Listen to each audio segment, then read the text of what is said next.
우리 성경 말씀 보겠습니다. 성경 말씀 요한일서 1장 1절로 4절 말씀입니다.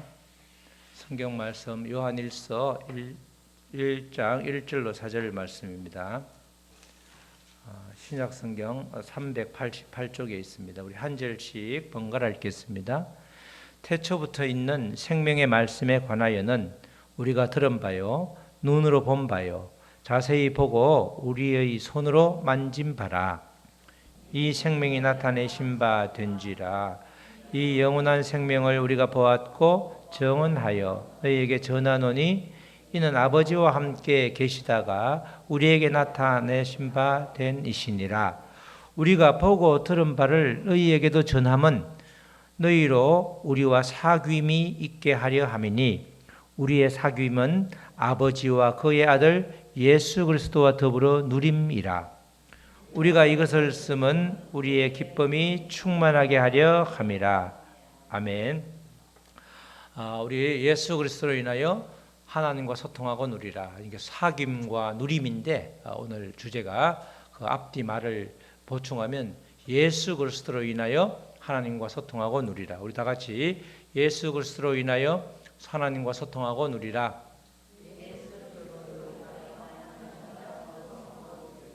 아멘. 요한 1서는 편지로 구분이 되는데 편지의 형식과는 상당히 떨어져 있죠.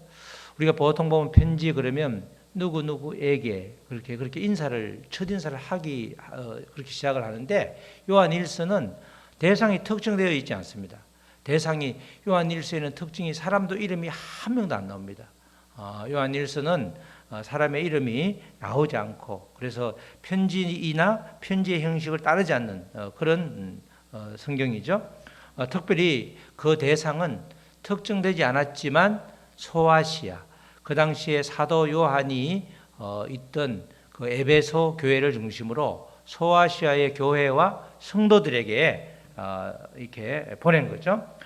기록 시기는 대충 사도 요한 12제자 중에서 사도 요한이 천수를 누렸죠. 다른 분은 전부 다 순교를 당하셨는데 사도 요한은 이렇게 자연적으로 하나님이 주신 생명을 다 누렸는데 약 한 100년쯤 서기로 말하면 95년 그쯤에 이제 이 요한 1서를 기록했는데 그 당시에는 예수님께서 이제 돌아가신 지가 꽤 됐죠. 한 6, 70년 되니까 그 당시에 살던 사람이 거의 다 사라져가는 그런 이제 시점에 이제 예수님을 심지어는 본 사람이 거의 이제 없다시피 하니까 정말 예수님이 살아 계셨었나 예수님의 존재에 대해서 회의를 하는 그런 지경에까지 이르게 되다 보니까 그것을 틈타서 이단이 이제 아주 스물스물 기어 올라오는 그런 시기였습니다. 특별히 사도 요한이 요한 1서를 기록한 이 시기에는 신약 시대가 다 그렇다고 그랬죠. 신약 성경의 모든 신약 성경의 배경은 로마 박해가 딱 밑에 깔고 있고 언제 죽을지 몰라, 그죠? 굉장히 아주 긴급한 상황인데 거기에다가 이 초기 영지주의라고 하는 영지주의라고 하는 이단이 이제 서서히 시작될 그 시점이었습니다. 교회도 당시 로마 박해를 피해갈 수가 없었고 이 영지주의라고 하는 이 이단에게도 피해갈 수가 없었죠. 그래서 요한은 이런 위협으로부터 이 교회와 또 성도들을 지키기 위해서 그들에게 편지를 쓰면서 하나님과의 관계는 이러해야 된다. 그런 내용으로 요한 1서를 기록하고 있습니다. 요한 2서는 대적자들과의 관계를 이야기하고 있고 기록하고 있고 요한 3서는 동역자와의 관계를 기록하고 있는데 특별히 요한 1서는 하나님과의 관계, 그 관계를 기록을 하고 있습니다. 이렇게 이 로마 박해는 늘 받던 박해였는데 새롭게 초기 영지주의라고 하는 그것은 아주 이 성경을 우리가 이해하는 데 중요하죠. 영지주의다 이렇게 말하면 영과 육을 완전히 분리하는 겁니다. 그러니까 비성경적인 이원론이라고 하죠. 이원론. 우리는 영과 육과 혼이 하나로 이렇게 하나에 있잖아요. 우리의 몸은 영혼 육으로 구성되어 있다고 그렇게 말하잖아요.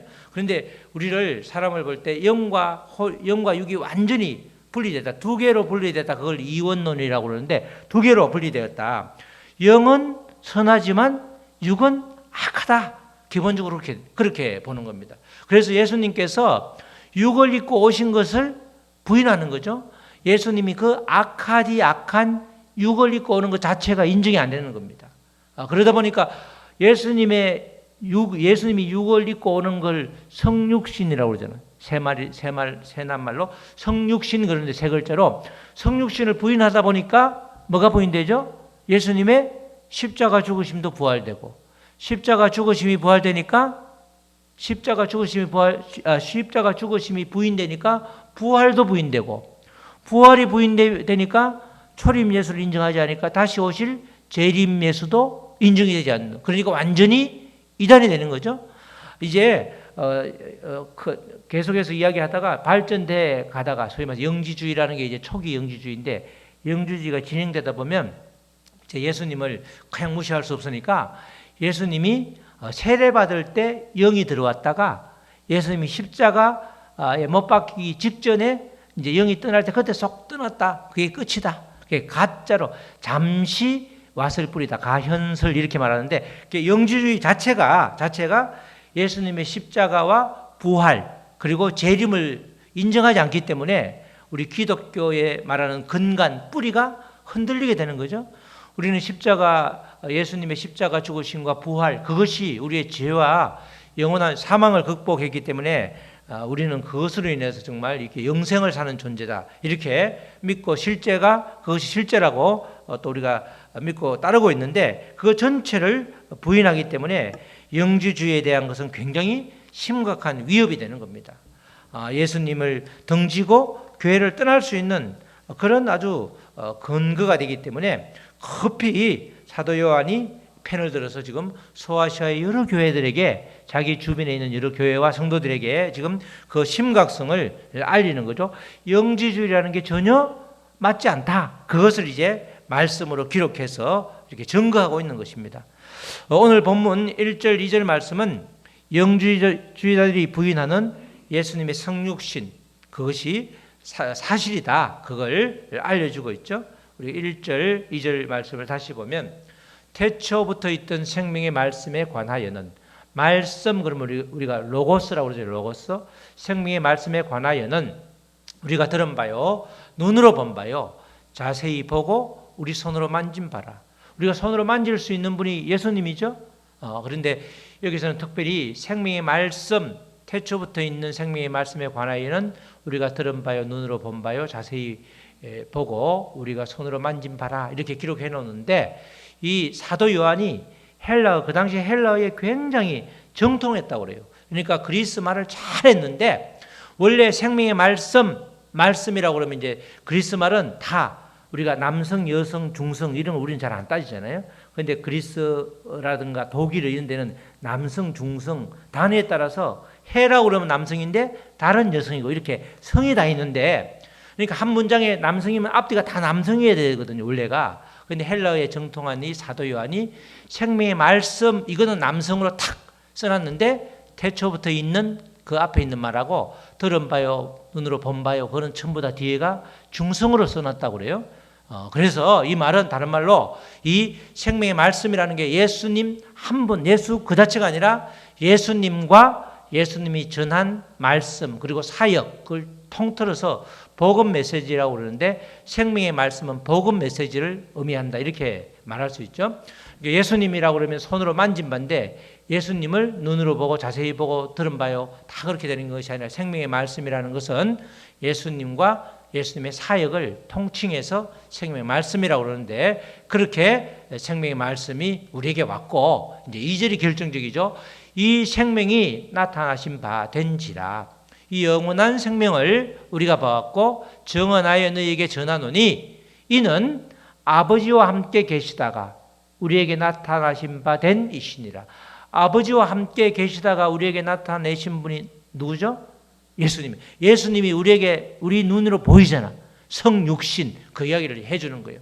1절 2절에서 급하니까 지금 사도 요한이 지금 안녕하세요, 잘 계세요 이렇게 인사말 할 틈도 없이 급하게 바로 1절 2절로 들어가는 것은 그만큼 영지주의라는 그 이단들의 사상이 급속하게 퍼져가고 있고, 그들의 잘못된 사상으로 인해서 교회가 흔들릴 수 있기 때문에, 그것도 흔들리고 있었기 때문에 그걸 급하게 지금 진정시키는 거죠. 그래서 2절 말씀 결정적으로 이는 아버지와 함께 계시다가 우리에게 나타내신 바 된 이시니라. 성육신이 분명하다, 이렇게 이야기를 하고 있는 것입니다. 예수님께서 육신의 옷을 입고 온 이유를 이제 3절에서 기록하고 있죠. 예수님께서 육신의 옷을 성육신 하셨는데 이렇게 오신 이유가 뭐냐? 바로 우리가 보고 들은 바를 너희에게 전함은 너희로 우리와 사귐이 있게 함이니 우리의 사귐은 아버지와 그의 아들 예수 그리스도와 더불어 누림이라. 예수님께서 성육신 해서 우리 곁에 온 것은 결국은 하나님과의 소통, 사귐이라는 것은 소통이죠. 소통과 누림이다. 그래서 우리가 예수를 믿는 사람들은 소통하고 누릴 때, 예수님과 소통하고 하나님과 소통할 때에 누리게 되는 거죠.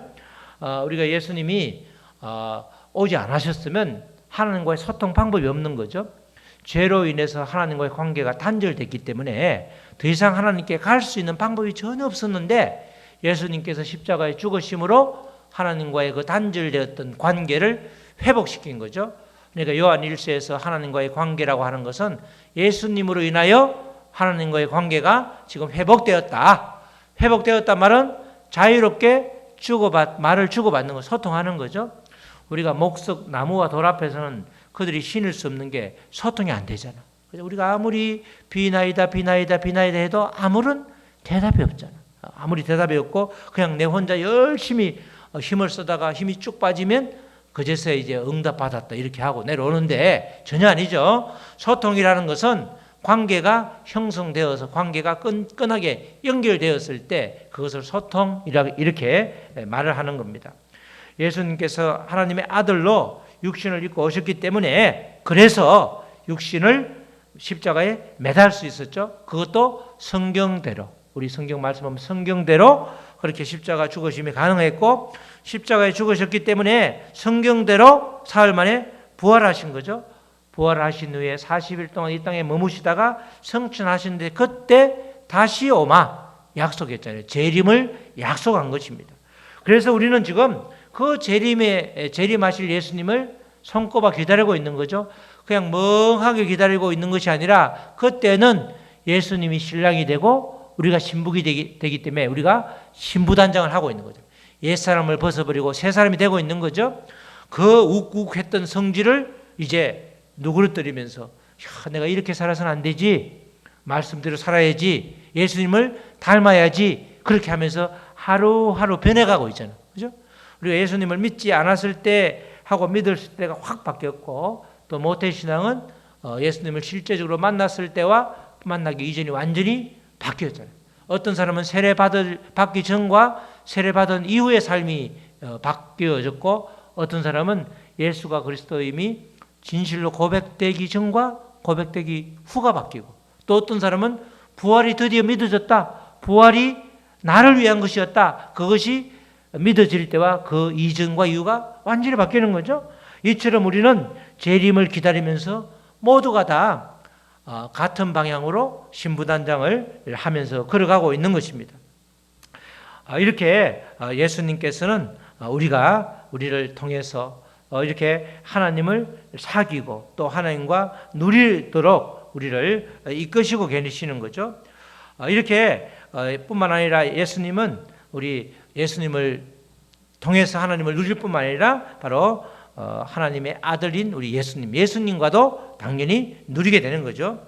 하나님과의 사귐과 누림은 예수께서 그리스도가 되심으로 가능해진 것입니다. 그래서 우리의 제목처럼 예수 그리스도로 인하여 하나님과 소통하고 누리게 된 것이죠.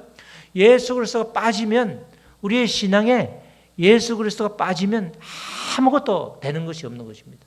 아무것도 이루어질 수가 없는 거죠. 또 그건 다시 또 더 가면 예수가 그리스도인 게 믿어지지 않으면 예수가 그리스도인 것이 우리에게 실제가 되지 않으면 우리의 신앙은 사상 누각이다. 모래 위에 집을 지은 것과 똑같은 겁니다.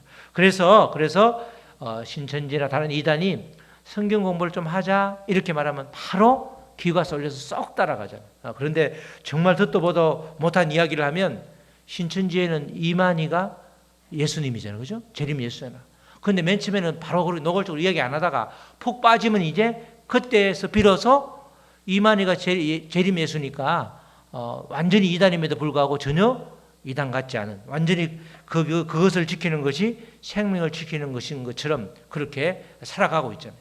바로 우리가 예수 그리스도가 완전하지, 예수님이 그리스도임이, 예수님이 초림하시고 앞으로 다시 오심이 믿어지지 않으면 우리의 신앙은 아주 바람에 흔들리는 갈대와 같은 것입니다. 이 3절 말씀에서 사귐이라고 하는 것이 이제 코이노이아인데, 이것이 바로 예배 공동체 안에서 하나님의 자녀로서 사귄다는 것은 서로 울고 웃고 아픈 사람은 서로 감싸주고 이렇게 완전한 말로만 하는 것이 아니라 삶으로 사랑하는 것이 사귀는 거죠. 우리가 사귄다, 남자 여자가 사귈 때도 그렇죠. 말로만 사귀는 게 아니죠. 커피집에 가면 잘 사줘야 되잖아. 아름다운 이쁜 옷을 보면 내가 알바를 해서라도 사주고 싶잖아. 그죠?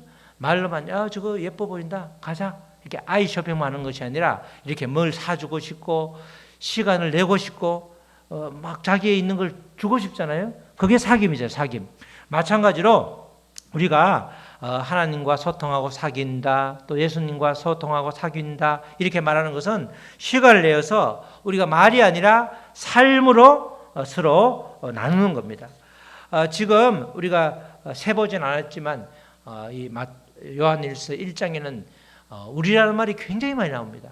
우리란 말이 1절에서 4절까지도 우리가 한 6번 정도 나와요. 성경에서는 같은 말이 반복되면 굉장히 중요한 겁니다. 그래서 요한일서는 지금 이 이단들의 침입을 각계격파해서는 안 된다는 거야. 전부 다 때가 되어서 우리가 하나가 되어서 그렇게 가야 된다. 이걸 강조하는 거죠. 공동체를 강조하는 거예요. 공동체가 신앙 공동체를 그렇게 강조하는 겁니다. 이렇게 신앙 공동체로 함께 나아가야 되는데 이렇게 아무 사귐과 소통에 아무런 방해 요인이 없으면 좋은데 방해 요인이 있다는 겁니다. 그 방해 요인에 대해서 이제 2장부터 시작해서 3장 15절, 3장 전반부까지 요한일서에서 어떤 것들이 하나님과의 소통을 방해하느냐, 그 방해하는 것을 세 가지로 이야기하고 있죠. 첫 번째는 하나님과의 소통, 예수님과의 소통. 그래서 누리지 못하게 하는 것들이 세상을 사랑하면 그렇게 된다는 거예요. 세상을 사랑하면. 우리는 세상을 참 사랑하잖아요. 세상에 있는 모든 사람들을 전도의 대상으로 생각하면서 정말 주님의 사랑으로 끌어안고 기도하는 것은 참 좋은데 하나님을 등지고 세상과 짝하는 것, 그것이 소통을 못하게 한다는 거죠. 이 세상과 세상에 있는 것들을 사랑하는 사람은 그 안에 하나님의 사랑이 없는 것이다. 이렇게 아주 정확하게 요한일서 2장 15절 16절에서는 기록하고 있죠. 제가 15절 읽고 여러분들이 16절 읽겠습니다. 이 세상이나 세상에 있는 것들을 사랑하지 말라. 누구든지 세상을 사랑하면 아버지의 사랑이 그 안에 있지 아니하니. 16절 다 같이.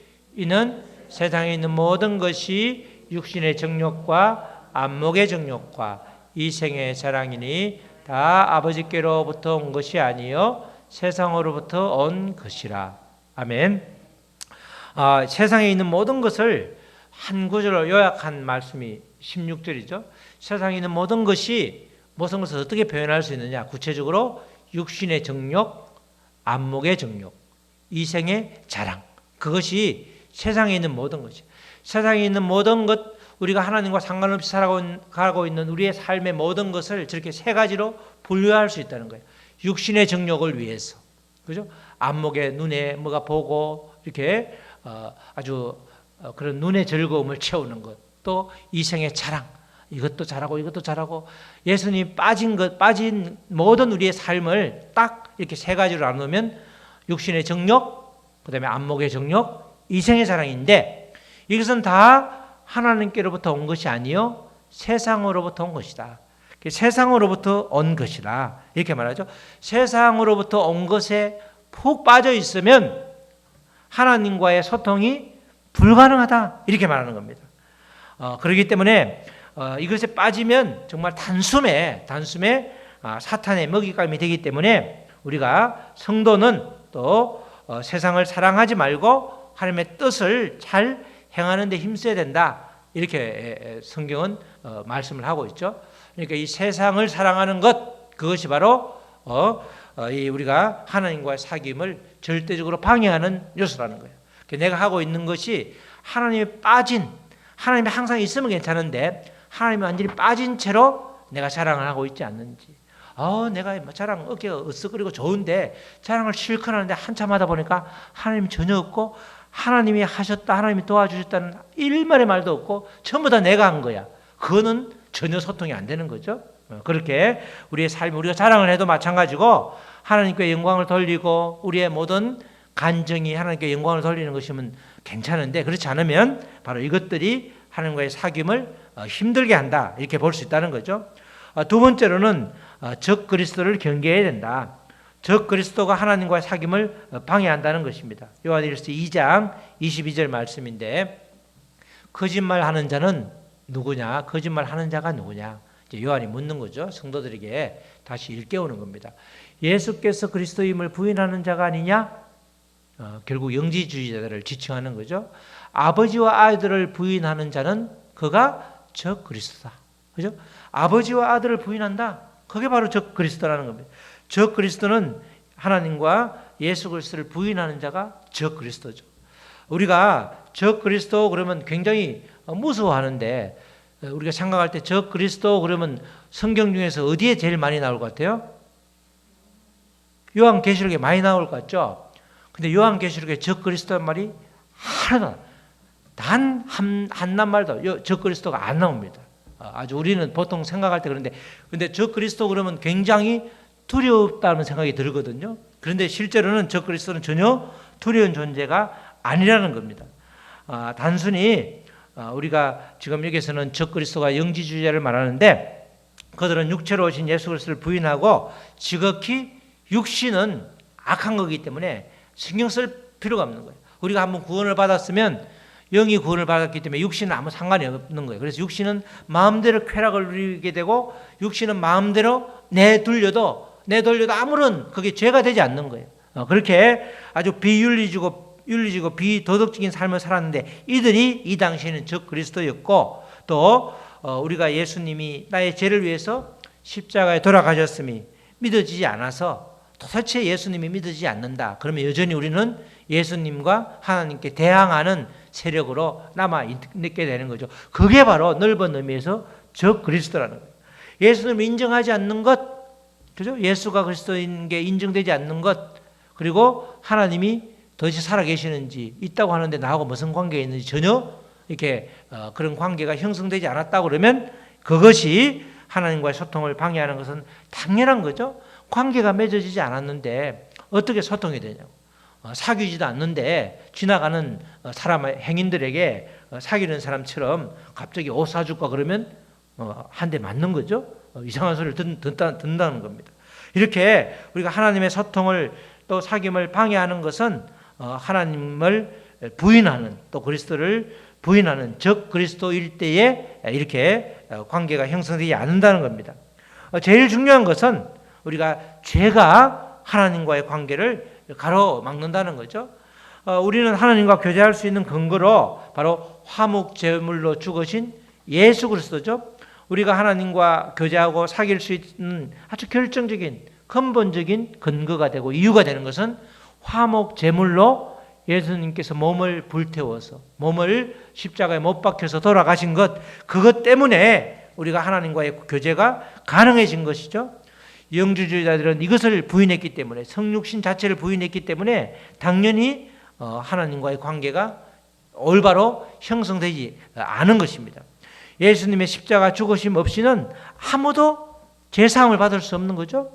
우리가 아무리 죄가 주홍같이 붉을지라도 그죠? 흰 눈같이 아주 하얗게 다 없어지는 것은 예수 그리스도의 보혈의 피 때문에 그래요.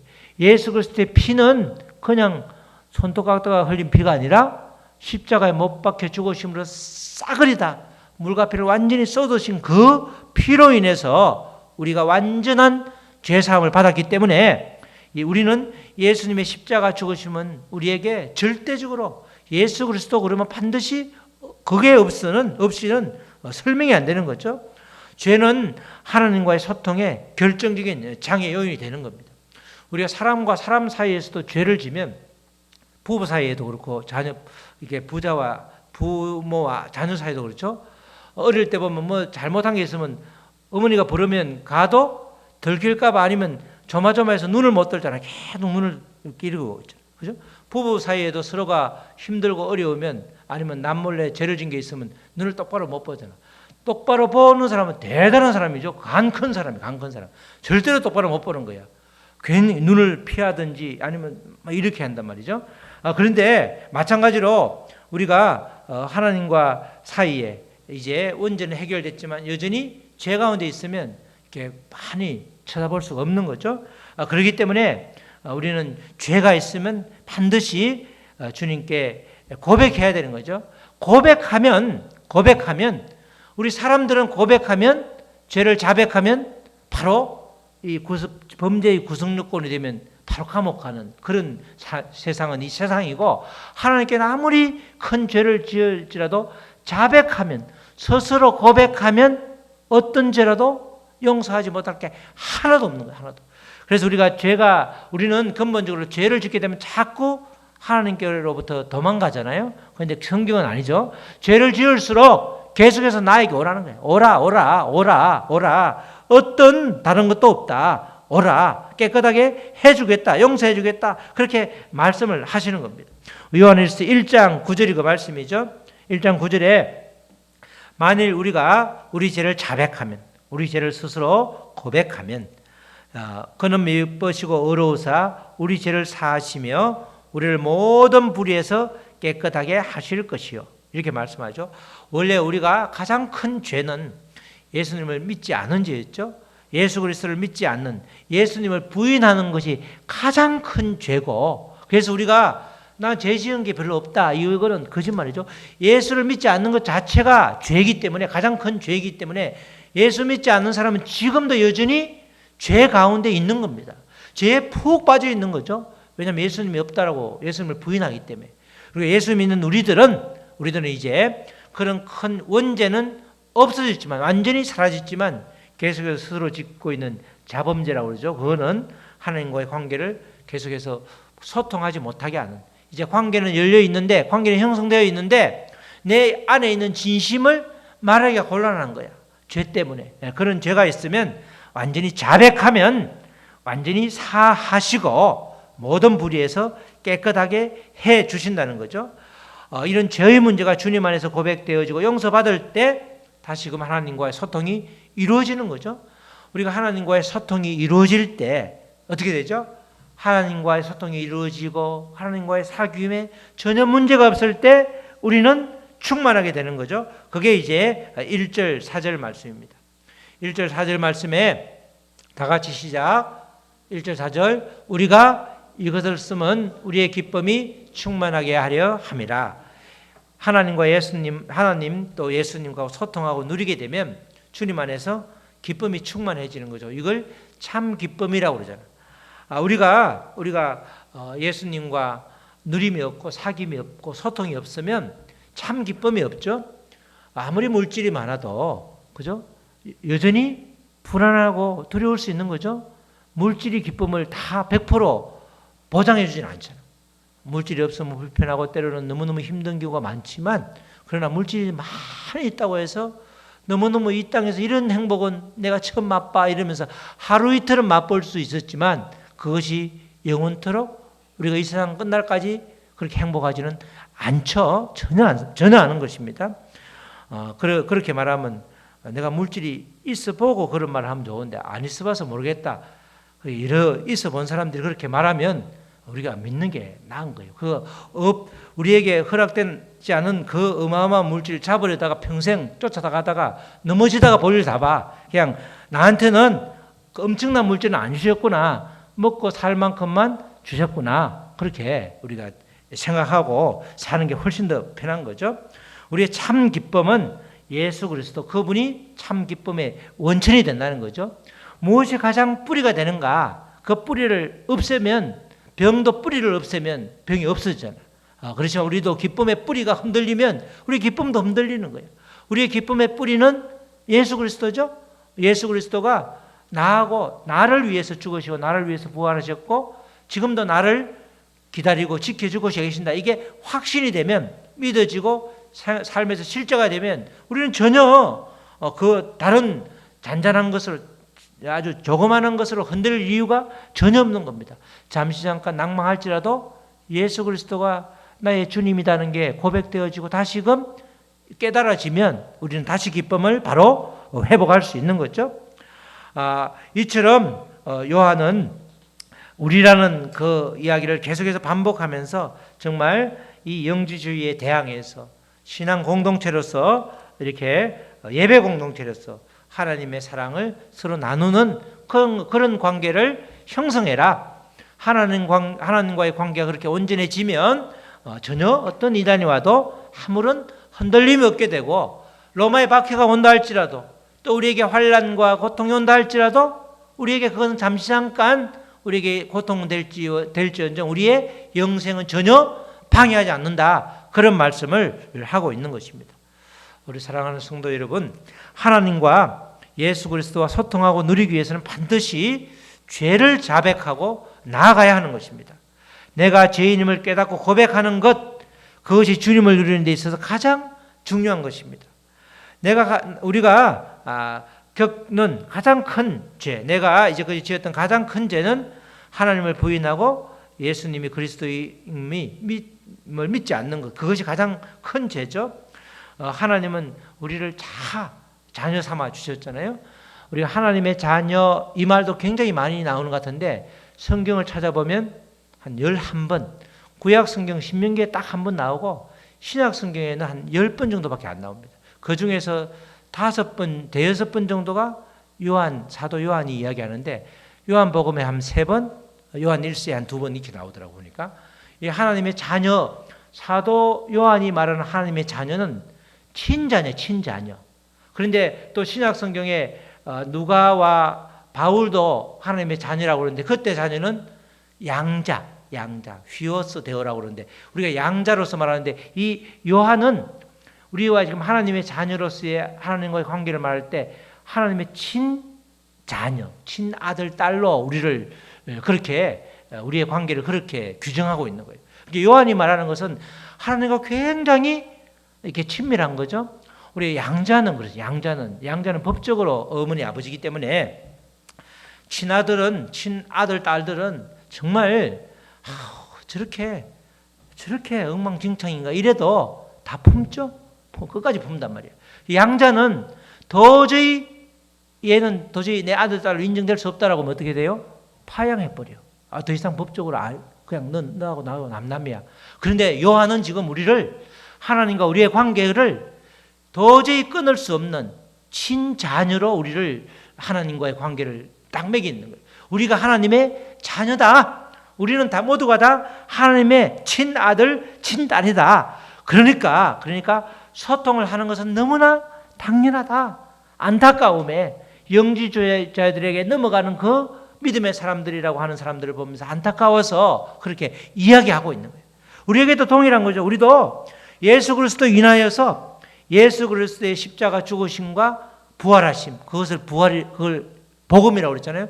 복음으로 인해서 드디어 하나님과의 관계가 완전히 소통, 관계가 이게 끈끈하게 맺어졌기 때문에 이제는 친아들, 친딸로서 친밀하게 소통을 하고 누리라는 거예요.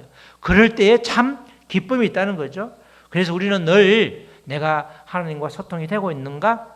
소통을 가로막고 있는 세상, 그리고 하나님을 아주 부인하는 것, 적 그리스도, 그리고 죄, 이런 문제가 끼어있지는 않은가? 왜 내가 영이 그러잖아요. 영이 칼칼하고 그러잖아요. 영이 시원시원해야 되는데 영적으로 꽉 막힌 것 같다. 그 말은 그 사이에, 하나님과의 사이에 뭔가 소통이 전혀 안 되고 있는 거죠. 소통이 되면 문제는 해결해 주시고, 그죠? 그 근본적인 원인을 알려주시기 때문에 그렇게 이겨나갈 수 있는 거죠. 근본적이고 지속적인 기쁨을 누릴 수 있는 겁니다. 우리 모두 예수님이 그리스도 되심이 정말 우리 각자의 고백이 되어서 하나님과 온전히 소통하고 사귐으로써 정말 진정한 참 기쁨을 누리는 저와 여러분 되시기를 주님의 이름으로 축원합니다. 아멘.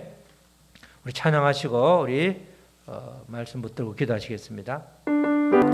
우리 다 같이 기도하실 때 하나님, 주님과의 소통, 하나님과의 소통 교제, 예수님과의 소통 교제가 아버지 완전할 때 우리는 참 기쁨을 누리게 되는데 우리에게 사귐과 소통에 방해하는 것들은 없는지, 우리가 세상을 사랑하고 죄의 문제를 여전히 아버지 자백하지 않고 아버지 여전히 죄 가운데 있다고 그러면 우리를 완전히 해소할 수 있도록, 죄를 자백할 수 있도록 도와주시고, 세상 사랑하는 것이 아니라 하나님을 더 사랑하는 하나님 사랑 안에 모든 것들을 끌고 올 수 있도록 우리를 도와주시옵소서, 인도하여 주시옵소서. 그리하여 정말 하나님과의 소통과 누림이 완전할 수 있도록 도와주시옵소서. 우리 다 같이 잠시 수련해서 기도하시겠습니다.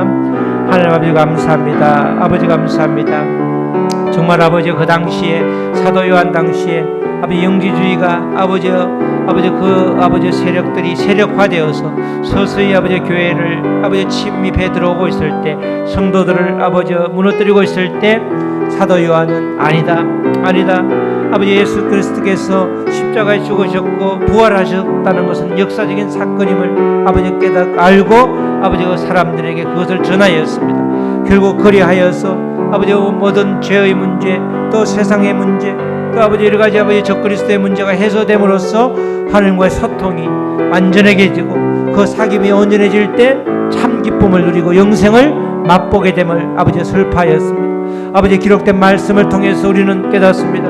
하나님, 우리가 아버지 예수 그리스도로 인하여 정말 하나님과 소통과 아버지 사귐이 가능해진 것을 감사하게 생각하고, 또 아버지 예수 그리스도로 인하여 나의 생명이 아버지 나의 죽음과 죄의 문제가 완전히 해결되어서 영생을 보장받은 것을 참으로 아버지 감사하며, 정말 아버지 예수 그리스도로 인하여 기쁨의 원천이 되고 있음을 감사합니다. 주님 도와주시옵소서. 하나님 아버지 감사합니다. 예수 그리스도가 우리의 기쁨의 원천입니다. 예수 그리스도로 인하여, 예수가 그리스도 되심으로 인하여 우리는 죄와 사망의 문제가 완전히 해결된 영원한 생명을 아버지 은총으로 받은, 축복받은 아버지 하나님의 자녀입니다. 하나님의 친자녀로서 정말 하나님의 권세를 누릴 수 있도록 도와주시고, 아버지 무한하시고 절대적인 하나님의 그 능력을 의지해서 나아갈 때 이 땅에서 못할 것이 없음에도 불구하고 여전히 세상에 주눅들고 또 여러 가지 죄의 문제로 주님과의 소통이 아버지 불완전하여서 아버지 갈팡질팡 헤맬 때가 많은데, 이제는 온전히 주 앞에 설 수 있도록 소통하고 사귐으로 인해서 정말 참 기쁨을 누릴 수 있도록 우리를 인도하여 주시옵소서. 감사하며 예수 그리스도의 이름으로 기도드렸습니다. 아멘.